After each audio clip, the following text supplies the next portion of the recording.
If you live or work with children or adults with autism, like I have, you might want to reconsider wearing any products that have fragrance. And for this, I'm talking about fragrance in your laundry products, in your dryer sheets, fragrance in your leave-in hair products, fragrance in your skin products and makeup, fragrance in your hand lotions, fragrance in your deodorants, fragrance for pretty well everything you might be using.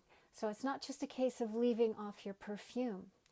So let me talk to you about why this is particularly important for people with autism.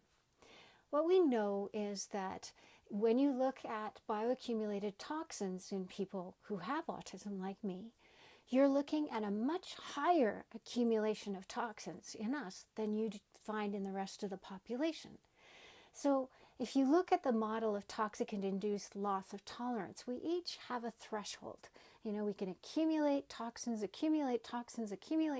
and nothing really happens until we reach the top of the bucket. And then everything overflows and we stop being able to function. We stop being able to contain what it is that's coming at us.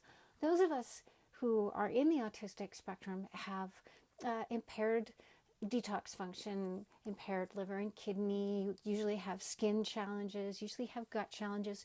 All of the pathways that are supposed to move toxins out of our bodies aren't functioning as well as they are in the rest of the population. And this is part of where the challenges of autism come from. All right, so why are fragrances a problem? Well, fragrances are in the same class of chemicals as neurotransmitters. Well, what are neurotransmitters? Neurotransmitters are the chemicals that our cells use to send a message from one nerve to the next nerve to the next nerve. It's the electrical messages that can get sent through our body, but it requires these chemicals to be between each nerve to send those messages. And different chemicals send different messages. Well, if you're breathing in a whole bunch of messages that aren't intended for your nervous system, it tends to do nasty things to your memory, to your ability to respond in anything like a reasonable timeline, so that you get time lapse between when something is asked or expected and when you're able to actually figure out what's needed and do something about it.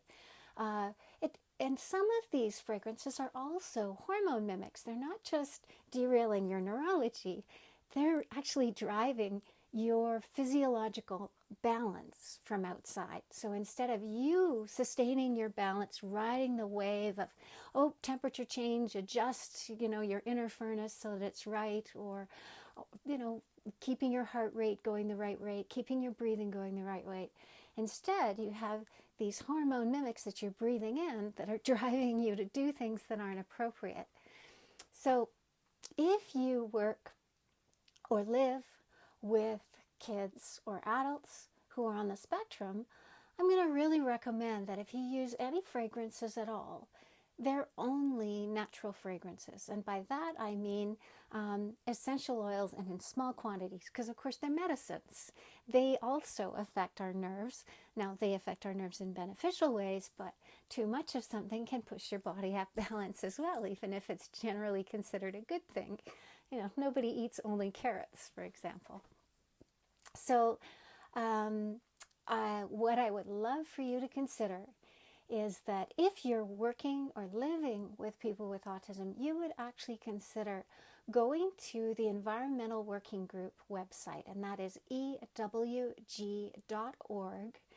and looking up the products that you use to take care of yourself, to take care of your home, to take care of your laundry, and deciding, are those things you really want to be exposing yourself to? And deciding, are those things you really want to be messing up autistic brains and body balance with?